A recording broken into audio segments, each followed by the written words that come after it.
Welcome to प्रहार classes guys. मेरा नाम है चंदन त्रिपाठी और आज की वीडियो में हम लोग डिस्कस करने वाले हैं 21 अक्टूबर के जो करंट अफेयर्स बूस्टर की वीडियो है, यानी 20 अक्टूबर के जो इंपॉर्टेंट करंट अफेयर्स हैं उनको। तो इसमें सबसे पहले हमारा सीरीज होता है डेज और इवेंट्स का। इसमें पहला डेज है विश्व ऑस्टियोपोरोसिस डे। इसमें क्या होता है, ऑस्टियोपोरोसिस एक बीमारी है जिसमें हड्डियों में जो है वो खोखलापन आ जाता है, हड्डियाँ कमज़ोर हो जाती हैं। इसकी रोकथाम के लिए ये दिवस मनाया जाता है। सबसे पहले 1996 में नेशनल ऑस्टियोपोरोसिस सोसाइटी, जो यूके की एक सोसाइटी है, द्वारा मनाया गया था इसको। 2022 की थीम क्या है ऑस्टियोपोरोसिस डे की? Step up for bone health. इसके बाद दूसरा जो डेज और इवेंट्स है यहाँ पर, विश्व सांख्यिकी दिवस 20 अक्टूबर को मनाया जाता है। प्रत्येक 5 साल में एक बार मनाया जाता है। इसका जो महत्व है वो क्यों है महत्व? क्योंकि ये दिवस समाज में दिन प्रतिदिन विकास के में डेटा और सांख्यिकी के महत्व को दर्शाता है। सबसे पहले इस दिवस को संयुक्त राष्ट्र सांख्यिकी आयोग द्वारा 2010 में नामित किया गया था और 2022 की जो थीम है डेटा फॉर सस्टेनेबल डेवलपमेंट है। इसके बाद हमारा सीरीज होता है नेशनल न्यूज़ का। इसमें पीएम मोदी ने गुजरात, मतलब गवर्नमेंट पॉलिसीज और स्कीम्स में मोदी ने गुजरात में किया है मिशन स्कूल ऑफ एक्सीलेंस का आयोजन, मतलब लॉन्च किया है इसको। कहाँ पर किया है? गांधीनगर, गुजरात में। इसके बाद इसकी 10 करोड़ रुपए की कुल परिव्यय आएगी। विश्व बैंक द्वारा इसको आर्थिक मानसिक रूप से इसको वित्त पोषित भी किया जाएगा। इसका उद्देश्य क्या है? स्मार्ट क्लासरूम, कंप्यूटर लैब इत्यादि जो मॉडर्न तरीके हैं एजुकेशन के, उनको स्थापित करना गुजरात में। इसमें दूसरा गवर्नमेंट पॉलिसीज और स्कीम्स का जो न्यूज़ है, यानी नेशनल न्यूज़ में सरकार ने स्वदेश दर्शन 2.0 यानी स्वदेश दर्शन का सेकंड स्टेज जो है वो 15 राज्यों में लॉन्च किया है। उत्तर प्रदेश में जो 3 मुख्य जगह जोड़े गए हैं वो प्रयागराज, चित्रकूट और ग्वालियर जोड़े गए हैं। ये भी आप लोग ध्यान में रखिएगा।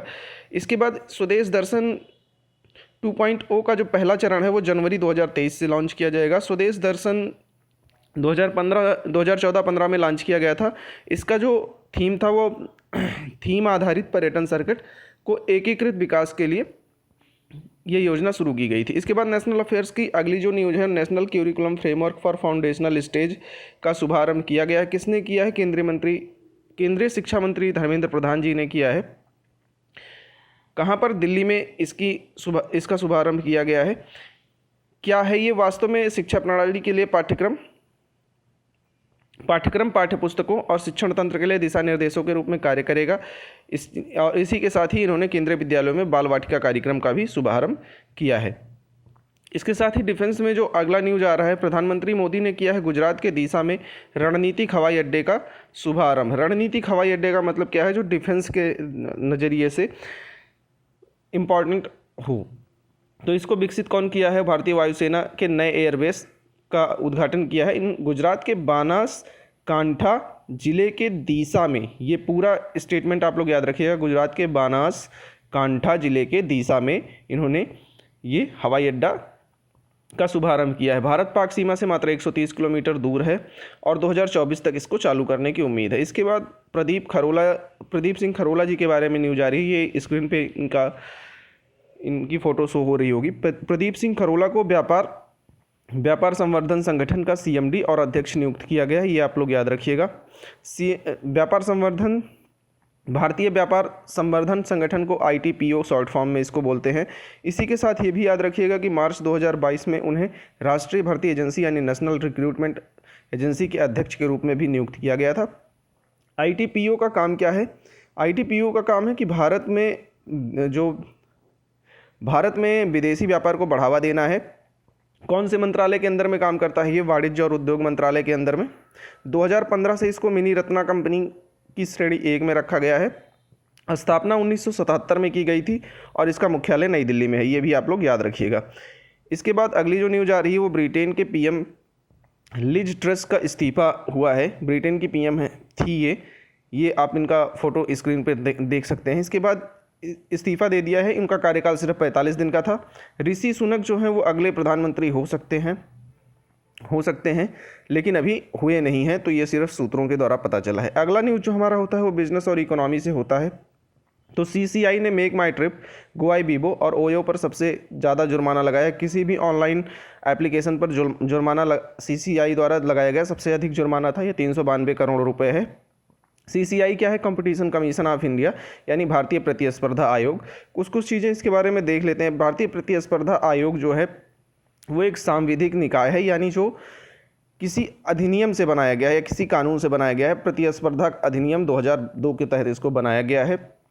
मार्च 2009 से इसे विधिवत रूप से गठित किया गया था। और किस समिति की रिक्वेस्ट पे इसको बनाया गया था? तो राघवन समिति, आप लोग याद रखिएगा। ये भारतीय व्यापार संवर्धन संगठन है, इसके बारे में हम लोग डिस्कस कर ही चुके हैं। इसके बाद स्क्रीन पर शो हो रहे हैं आपको करीम बेंजेमा की ये फ़ोटो है। ये रियल मैड्रिड के कप्तान हैं। इन्होंने 2022 का पुरुष वर्ग में बैलन डी ओर पुरस्कार को जीता है। बैलन डी ओर पुरस्कार पेरिस, फ्रांस में दिया जाता है, ये भी आप लोग याद रखिएगा। करीम का यह पहला बैलन डी ओर पुरस्कार है। इसी के साथ जो महिला वर्ग में है, महिला बैलन डी ओर का पुरस्कार जो जीता है वो बार्सिलोना की एलेक्सिया पुटेलेस हैं। यह उनका लगातार जो है दूसरा बैलन डी ओर पुरस्कार है। किसका?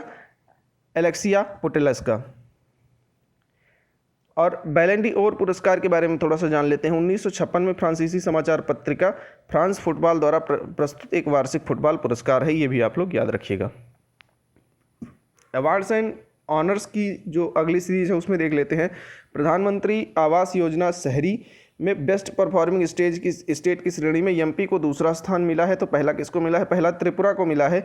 एमपी का न्यूज़ मैंने यहाँ पे इस वजह से डाला है क्योंकि एमपी ने सबसे ज़्यादा पुरस्कार जीते हैं, मतलब नंबर ऑफ पुरस्कार सबसे ज़्यादा जीते हैं। बेस्ट परफॉर्मिंग स्टेट में दूसरा स्थान हासिल किया है। इसके साथ ही राज्य को प्रधानमंत्री आवास योजना अवार्ड्स 2021 में 150 डेज चैलेंज में 8 श्रेणियों में पुरस्कार मिले हैं, ये भी आप लोग याद रखिएगा। यह बेस्ट स्टेज कन्वर्जेंस के लिए गुजरात के साथ, best state for conducting information के लिए झारखंड के साथ और अरुणाचल प्रदेश के साथ सह विजेता रहा है, ये भी आप लोग याद रखिएगा। इसके बाद हमारा स्टेट स्पेसिफिक न्यूज होता है। इसमें पहला स्टेट जो आ रहा है न्यूज में उसका नाम है असम।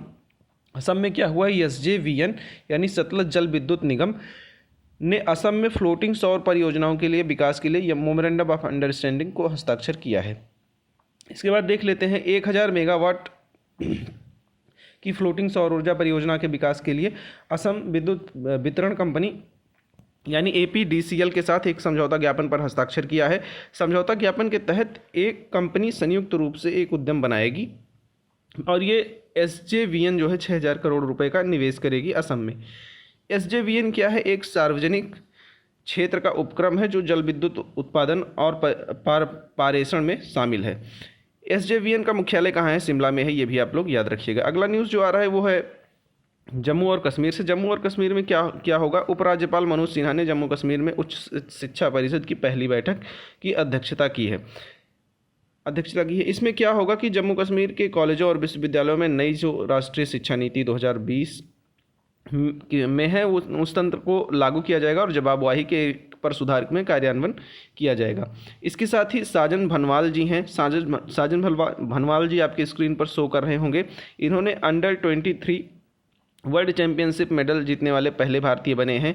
किस चीज़ में? कुश्ती में इन्होंने ये जीता है। विश्व कुश्ती चैंपियनशिप जो अंडर-23 विश्व चैंपियनशिप कुश्ती विश्व चैंपियनशिप हो रहा है उसमें ये रोमन ग्रीको श्रेणी में जो पहलवान बने हैं उसमें पहले भारतीय बने हैं जिन्होंने गोल्ड जीता है। किसको हराकर जीता है? 77 किलोग्राम स्पर्धा में यूक्रेन के दिमित्रो वासेत्स्की को हराया है और कांस्य पदक जीता। रोमन ग्रीको कुश्ती एक रूप में जिसमें पहलवानों को केवल अपने ऊपरी हिस्से का प्रयोग करने की अनुमति है, यानी कमर से ऊपरी के हिस्से को, ये पैर का यूज नहीं करना है, वहाँ पे ऊपरी हिस्से को उपयोग में लेकर आना है।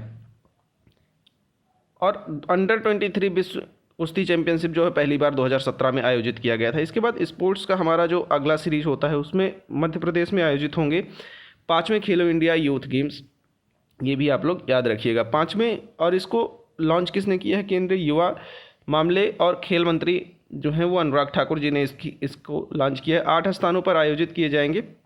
इसमें 8500 से ज़्यादा एथलीट भाग लेंगे। खेलो इंडिया के बारे में जान लेते हैं थोड़ा सा। इसे 2017-18 में लॉन्च किया गया था। किस लिए? कि जो देश में खिलाड़ी हैं उनको उनकी प्रतिभा को पहचाना जाए, उनको नेशनल स्टेट पर और वैश्विक स्तर पर उनको ले आके भारत का प्रतिनिधित्व कराया जाए। इस खेलो इंडिया जो गेम्स है उसमें दो तीन तरह के गेम्स होते हैं। खेलो इंडिया यूथ गेम्स, खेलो इंडिया यूनिवर्सिटी गेम्स और खेलो इंडिया स्कूल गेम्स शामिल होते हैं। स्पोर्ट्स के अगले सीरीज में है रमिता जिंदल बनी है 10 मीटर एयर राइफल स्पर्धा में विश्व चैंपियनशिप। किस में हुई है ये? मिस्र के काहिरा में जो अंतर्राष्ट्रीय निशानेबाजी खेल महासंघ ISSF द्वारा जो विश्व चैंपियनशिप राइफल अथवा पिस्टल 10 मीटर एयर राइफल महिला जूनियर स्पर्धा जीती हैं। ये किसको हराया है इन्होंने? चीन की यिंग सेन को 16-12 से हराया हुआ है। इसी के साथ तिलोत्मा सेन इस स्पर्धा रैंकिंग में 261.0 अंक के साथ तीसरा स्थान हासिल किया और भारत को कांस्य पदक दिलाया है। ये भी आप लोग याद रखिएगा। इसके बाद जो मैप्स इन न्यूज़ के बारे में है वो सियाचिन ग्लेशियर के बारे में है। सियाचिन ग्लेशियर LOC के पास हिमालय में पूर्वी काराकोरम रेंज में स्थित है। इसके बारे में हम मैप में थोड़ा सा डिस्कस कर लेते हैं। मैप में अगर हम देखेंगे तो ये हमारा अक्साई चीन है जो अभी चीन के कब्जे में है। ये काराकोरम रेंज अगर आप लोग देख पा रहे हो तो यहाँ पे सियाचिन ग्लेशियर है, इसके बीच में यहाँ पर ये है। लद्दाख से थोड़ी दूर पे है, अक्साई चीन से जस्ट सटा हुआ है, काराकोरम रेंज में है। और ये POK है, POK जो है पाक ऑक्युपाइड कश्मीर, और इसके बीच में अक्साई चीन है। इसके बारे में कुछ चीज़ें देख लेते हैं। जो इंदिरा रिज के आधार पर 6115 मीटर की ऊंचाई पर इसका स्रोत है। विश्व का सबसे ऊंचा युद्ध स्थल है सियाचिन ग्लेशियर, और संपूर्ण सियाचिन ग्लेशियर सभी दर्रों के साथ वर्तमान में 1984 से भारत के प्रशासन के अधीन है। किसके तहत ये अपने अधीन में किया गया था? तो ऑपरेशन मेघदूत के तहत अपने अंडर में किया गया था। तो दोस्तों इस वीडियो में इतना ही है। होप आपको वीडियो छोटी इन्फॉर्मेटिव लगी हो। अगर ऐसा है तो वीडियो को लाइक कीजिए, चैनल को सब्सक्राइब कीजिए और अपने दोस्तों के साथ शेयर करना ना भूलें। Thank you very much.